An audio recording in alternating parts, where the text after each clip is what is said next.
Hi, I'm Andrea from Together, and today I'm going to talk to you a little bit about what to do if your child or young person really struggles to play with other people. So we're going to look at how to move someone on from playing in solitary play on their own to being able to play in parallel beside other people, and then from there into being able to play in a more sociable, interactive way. Take a look. We often see children playing on their own without any interaction with anyone else, and this is called solitary play.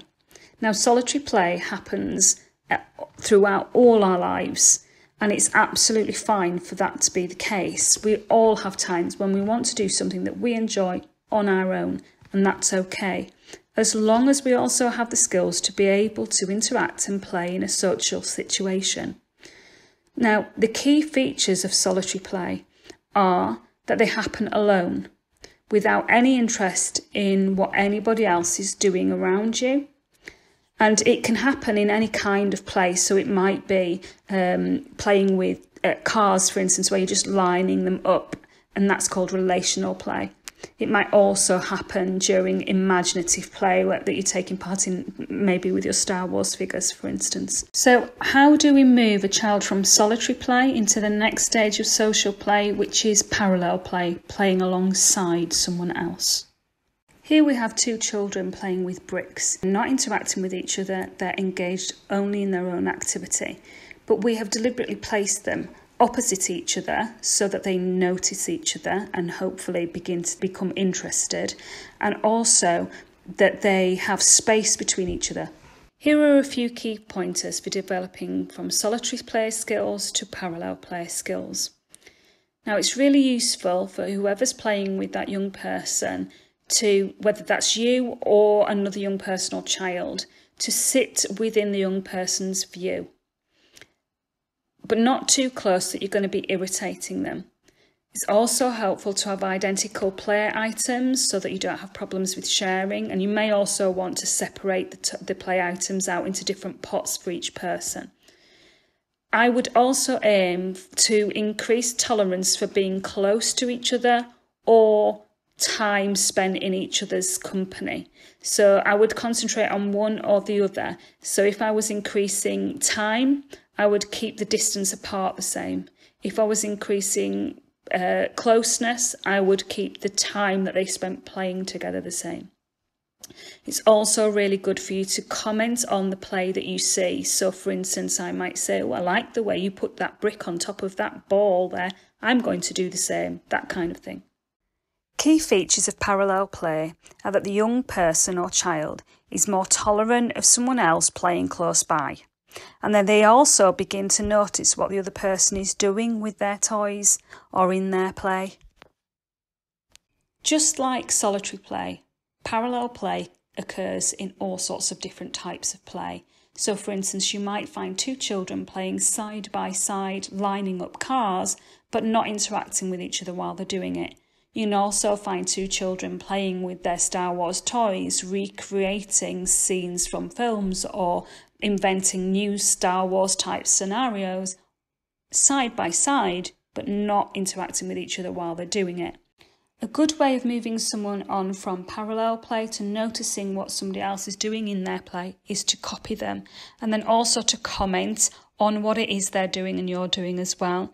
Now, you can do this yourself, or you can ask a really skilled player of the same age as the person you're working with to do it for you. Once you can see that your young person has begun to notice what is happening in play, you copy them still, as the girl in the pink jumper is doing. She's copying her sister and watching what's going on. When she realises that her sister is also watching what she's doing, she begins to change a little bit what her sister did. And then you notice that she's been able to influence the play of her sister. Some key pointers for moving parallel play into a more socially interactive play is to start by playing in parallel with that young person or child and copy what they're doing. Comment on what it is you're doing and watch for the young person paying any attention to your activity. And when you know that they're doing that quite regularly, begin to make some slight changes in your parallel play in the hope that they will copy you. Now we begin to move into more truly social play, and key features of social play are that the young person is able to cope with the other person changing what they're doing in their play, so interfering, if you like, in their activity. And it also includes some sort of turn taking, so I do something and then you do something, then I might do something as well.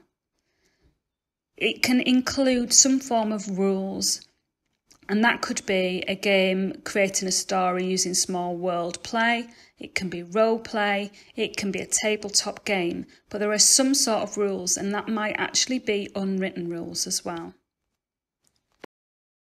Here we can see two children playing, and the older girl is building a tower. The younger girl's watching what's happening and decides to add a piece, which is barely tolerated by the older sister, but she gets away with it. And let's hope that that carries on.